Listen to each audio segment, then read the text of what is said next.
Hi there. In this PowerPoint presentation, we're going to talk about how to find unit rate. Just for review, a ratio compares two quantities with different kinds of units. And we've talked about how a proportion is a statement that two ratios are equal to each other. A unit rate is a proportion, but it's when a ratio has been simplified so that it has a denominator of 1. An example of that might be Mrs. Mouton can eat 40 peanut M&Ms in 4 mouthfuls. How many peanut M&Ms can she eat in 1 mouthful? So we're taking it all the way down to that unit 1. Here's an example. So you're at the grocery store and it says you can purchase 4 pounds of pears for $5. So right now the ratio is, I'm going to go ahead and put dollars over pounds. Always set this up with words first. So if it's going to cost you $5 for 4 pounds, how much money, I'm going to put an X there, are you going to spend for 1 pound? So look at that denominator. We talked one slide back, it's going to give you a denominator that is 1. Well, we also talked about how you can use this theory of cross products to solve for an unknown value. In this case, it's going to be that unknown amount. We can go ahead and do this multiplication. 5 times 1, of course, is 5. And in that other diagonal, we're left with 4x. 4 times x is 4x. And to solve for x in this one-step multiplication equation, we're going to divide both sides by 4. Of course, these are going to reduce all the way down to 1, which is what we wanted. Inverses do that. And 5 divided by 4, if you go ahead and number crunch that, you may use a calculator. It's going to give you 1.25, and since we're dealing with money here, we'll represent that with a dollar sign, $1.25. That is our unit rate. 4 pounds will cost $5. 1 pound will cost $1.25. Let's look at another example. So you're traveling, maybe you're flying Mrs. Mouton to Hawaii, and you want to see how far she can get in 4 hours. Well, it looks like here we can travel 1,600 miles in 4 hours. We're going to determine how much we will travel in 1 hour.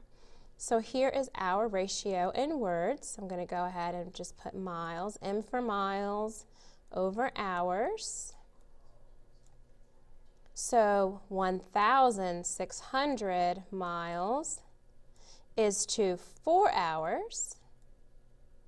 As how many, we're going to solve for that, is to 1 hour. And some of you may be picking up on a pattern.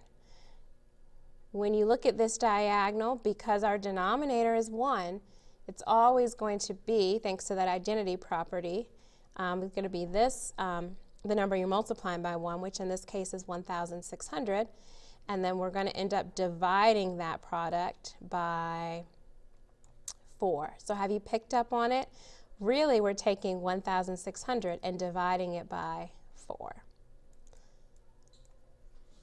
Let's go ahead and do the math. 1,600, that's our product in the one diagonal. Set that equal to 4x. And when we do that division to solve this one-step multiplication equation,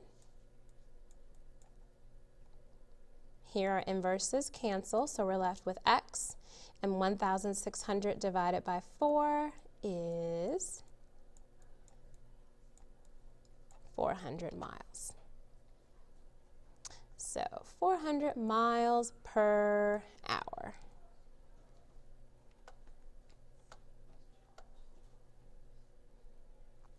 We can also answer questions with unit rate, like what is the better buy? I do this all the time when I go to the grocery store. So we're going to use the same sort of format, but this time we've got 2 different quantities or 2 different ratios or unit rates that we're going to compare. And of course, the better buy is going to be the one that costs the least amount of money. So we've got pounds over cost. 3 pounds is to $4. And we want to find out the cost per pound. So I know I said the denominator is always 1. I set this ratio up a little differently. I put the pounds on top.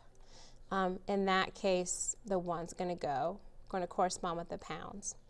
We're going to find out how much money we're going to spend on 1 pound. I'm going to go ahead and set this up. I'm going to be consistent. So pounds over cost. We've got 5 pounds to $7. We want to figure out how much 1 pound cost. The cost per pound. Per is a big buzzword here. And we're going to multiply 4 times 1, which of course is 4. And we're going to divide that by 3. We get 3x to solve this one-step multiplication equation. We divide both sides by 3. And we're going to get a repeating decimal here. We're going to get 1 with 3 repeating. Since it's money, I'm going to round it to the nearest hundredths place. Here, I'm going to end up with, of course, 7 times 1 is 7. Set that equal to 5x. We'll divide both sides by 5. And I end up with 1.4. But of course, since this is money, we're going to go ahead and plug that 0 in the hundredths place, since money goes to the hundredths place. And since you spend less money with 3 pounds for $4, that is the better buy.